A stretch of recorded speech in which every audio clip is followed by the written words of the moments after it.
Hey guys and girls, it's Ken here from OKportugal and welcome to another episode of Portugal Farm Life. Now today we aren't on our farm, we are on Joaquim's farm and he's actually doing something really interesting. Now if you've seen my previous videos you'll know that he grows corn for his sheep. So in the summertime they plant fields full of corn.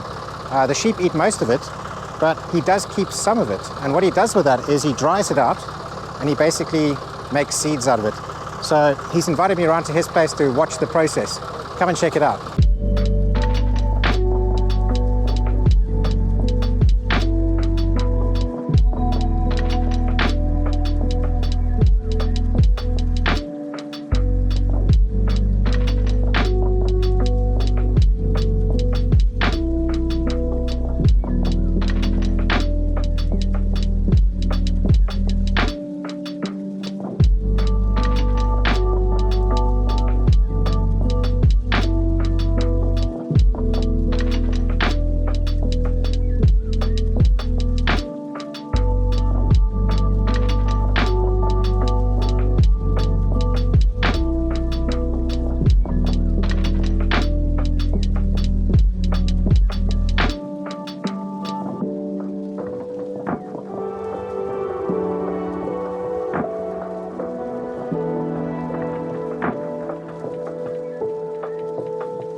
So over here we have a whole bunch of the corns on the cob, and these have all been dried out, and I think they have to be nice and dry before you actually pull them off so that you can store them as seeds. And here's Joaquim. This is actually a new tractor of his. He's about to fire it up, and what this is going to do is start this machine. So as he adds power to the tractor, it turns the PTO, and that PTO turns all of these pulleys, which basically takes all of the seeds off the corn.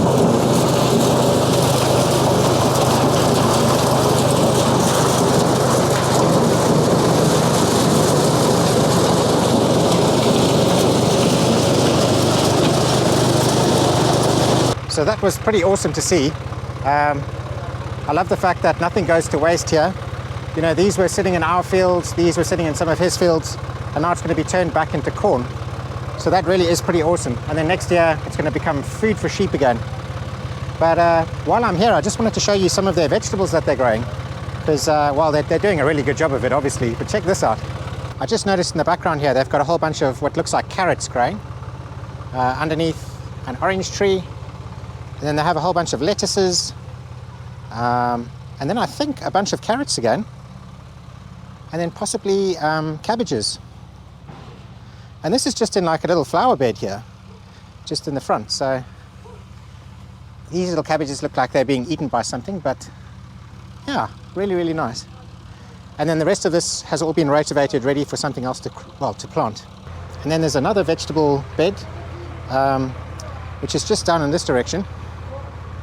And they've got a whole stack of like cabbages and all sorts of stuff growing. That is a lot of cabbage. All different types. Now I think they use this for chicken feed, to feed like the chickens, the ducks, turkeys and things like that. You can see there's a whole different variety here. But that is looking so good. Now there's a whole bunch of cleared space here, and I think they rotate.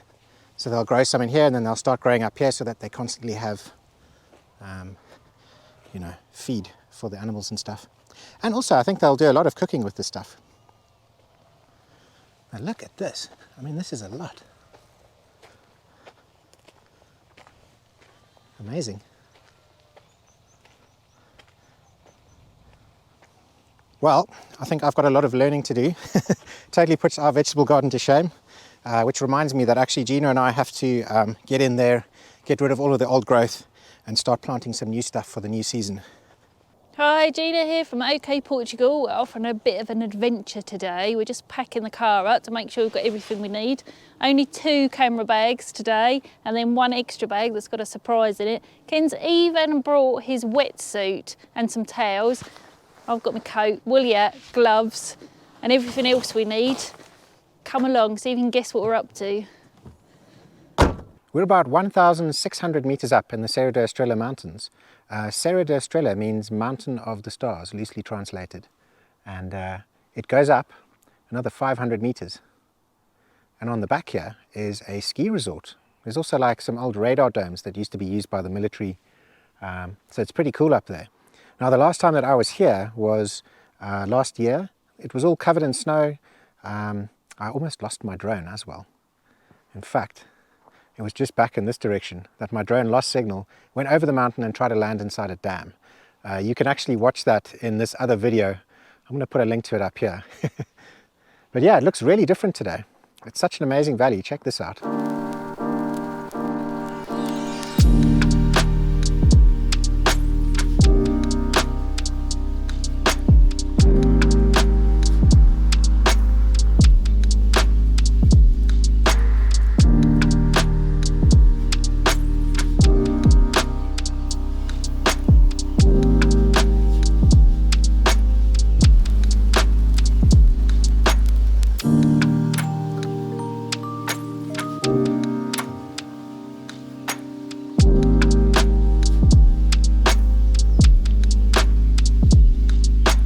So according to the sat-nav, we are 1,946 meters up.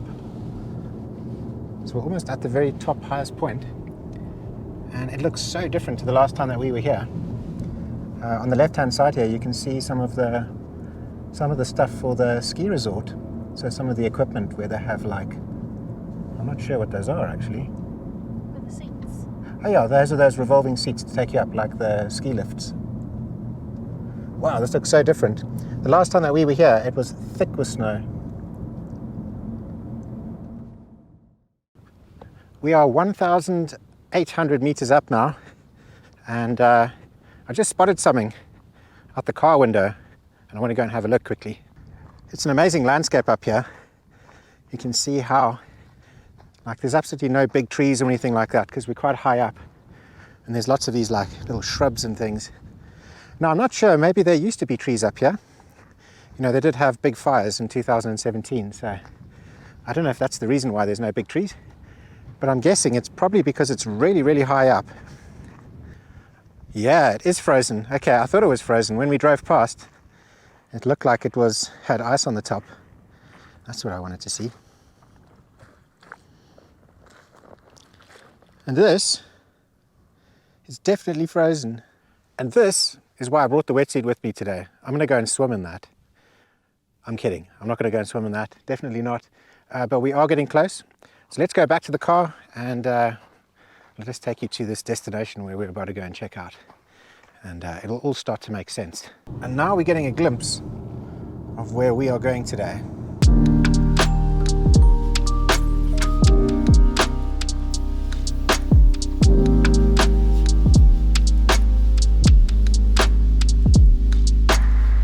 So on the right hand side here is the dam wall of Lagoa Comprida, which is actually a hydroelectric dam, which is it was built 110 years ago. Now, I'm not sure if 110 years ago it was a hydroelectric dam, but you know, it's been improved quite a lot. So they've actually raised the level of the dam, and today it sits at 29 meters high. So we've arrived. We've got a lot of luggage, and you'll Colder up here than it is not on the farm. Yeah, it's much colder. So come along with us and you'll see why we have all these bags with us. So when you first arrive here, there's a whole bunch of like shops and things where you can buy, well, all sorts of stuff, as you can see. So we're just having a look inside the shop, and there's all sorts of things. There's cheese from Serra Da Estrela. They've got presunto. They've got all sorts of amazing things in here. We've actually just tried a piece of this cheese and it's really, really good.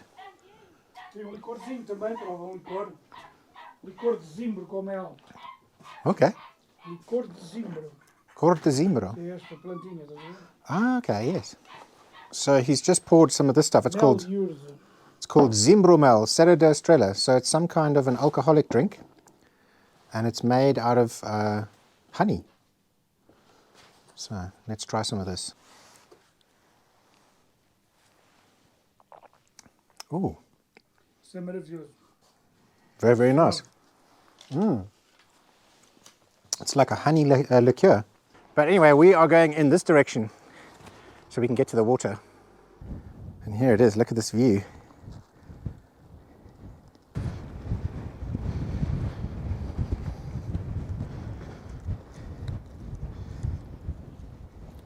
Now the water levels are actually very low this time of year. We've just come out of a long, dry, hot summer.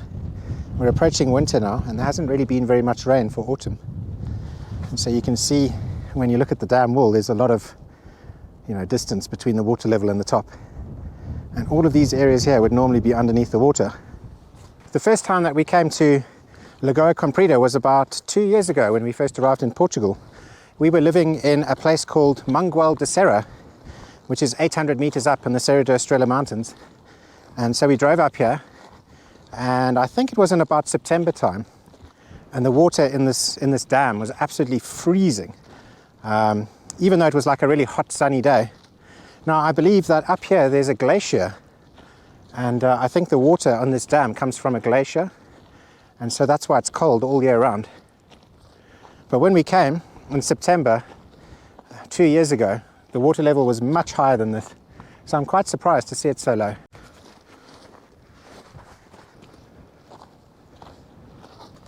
This whole place is just made up of tons and tons of granite. Even all the sand here is just made up of granite.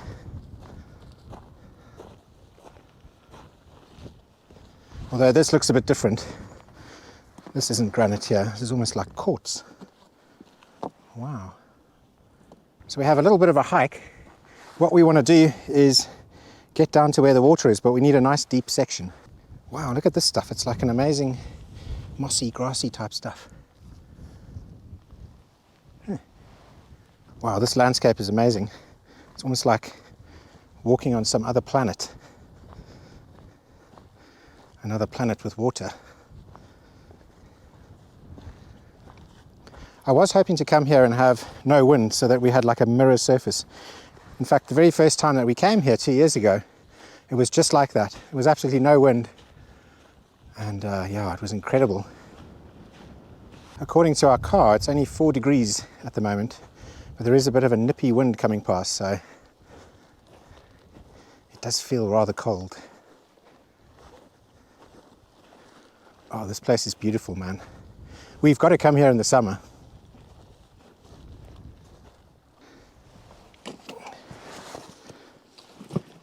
All right, bags down. We got ourselves a good spot here, right by the water, and it's looking great. So now we're going to let you know exactly why we've taken you all the way up here today. Check this out. Our good friend Theo has got a special drone inside this bag. It's an underwater drone. So we find ourselves an awesome location here by Lake Comprida.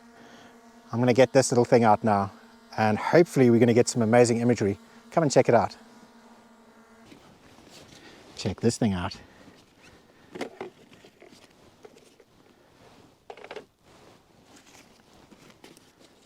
This is an underwater drone.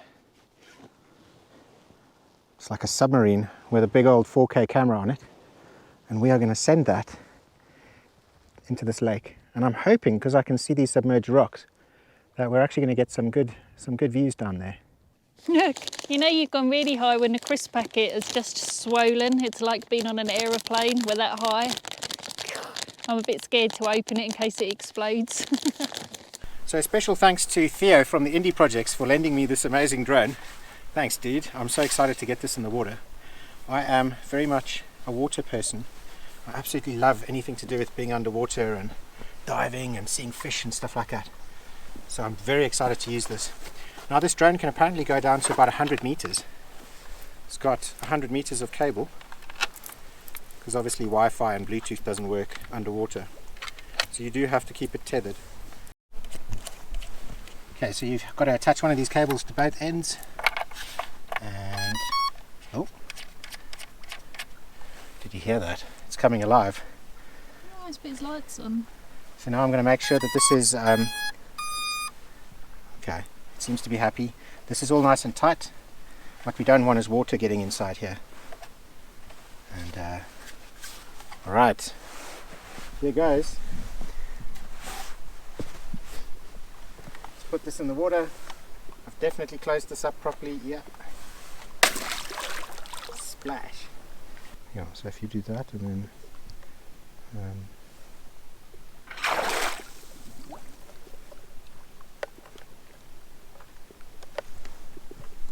oh.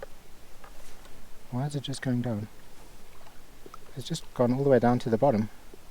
Okay, don't go down to the bottom. It's coming up now. Okay. Yeah, well, that's because